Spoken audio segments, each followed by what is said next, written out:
gamma distributions, and here is the distribution of times that you estimate for each of these events. And I showed the mean age of the three.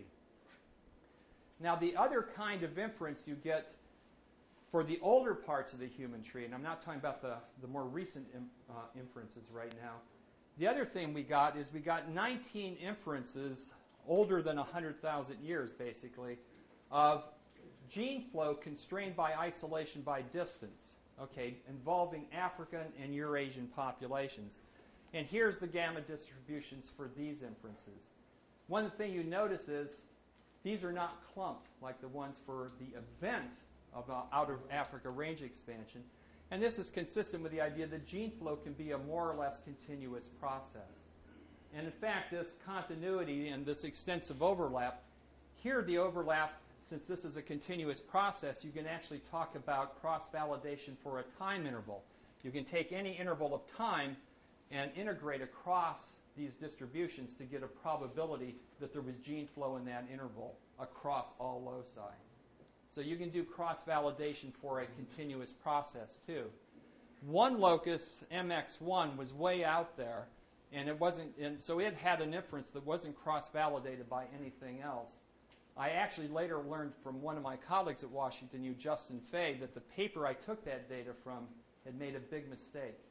There's a paralogous copy of this gene that they included in their tree, and that screwed up everything. And actually, the fact that even though I had this in my analysis and I didn't know about this, the cross-validation procedure excluded every inference from this locus. So it really worked. So in one sense, it was a good thing. So I'm glad Justin pointed out why the MX1 failed. Okay, but you can see throughout the Pliocene, there seems to be pretty much continuous gene flow going on here.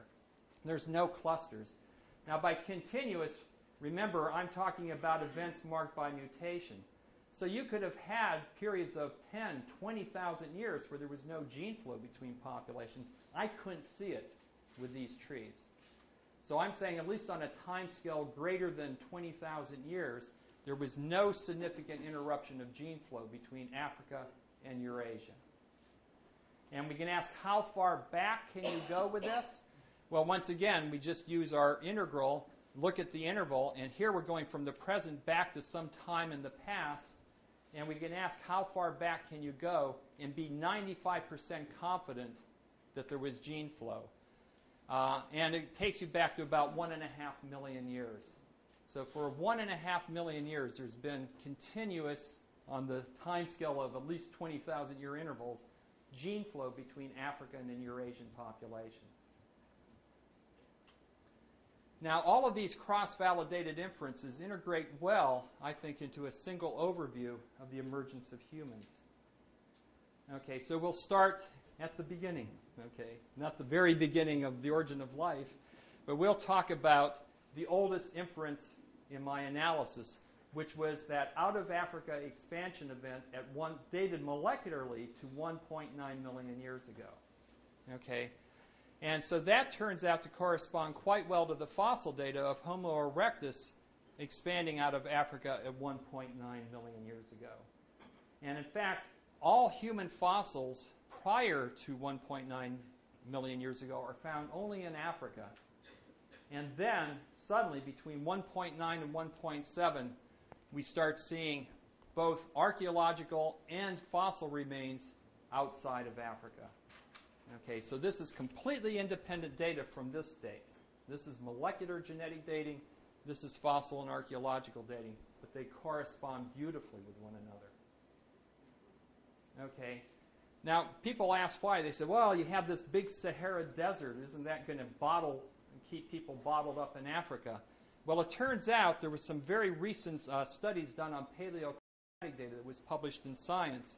And they showed that in this interval between 1.9 and 1.7 million years ago, and this is actually part of a figure from that paper, there was a period where you had a big savanna corridor open up in Africa. It was a wetter period.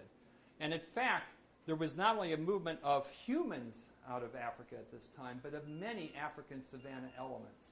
So there's once again concordance with the paleontological record, even for the non-human group. And the paleoclimatic data is consistent.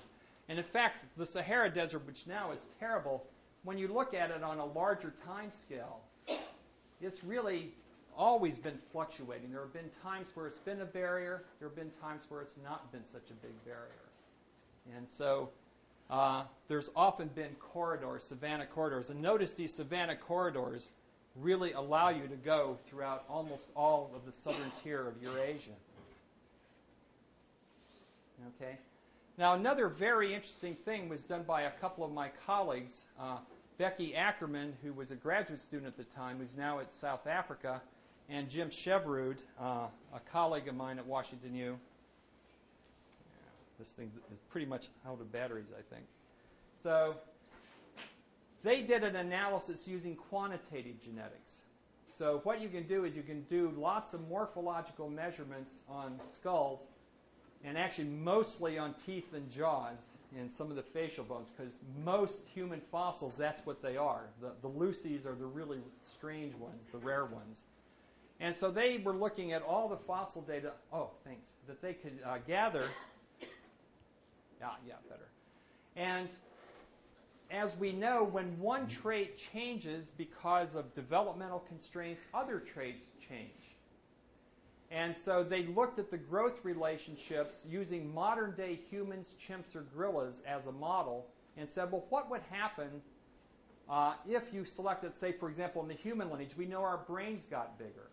Well, one of the developmental consequences of a bigger brain is our jaws get relatively smaller, okay, relative to our brain. Okay, so not all the growth rates are the same.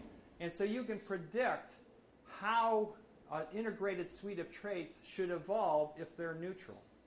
And so they were asking, how have the human teeth and jaws evolved? Have they evolved in a neutral fashion?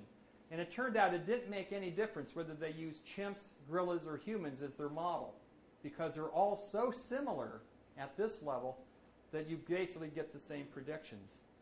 And so when they applied to this to the fossil data, and they found that there was one big split between what we call the robust Australopithecines and the gracile Australopithecines.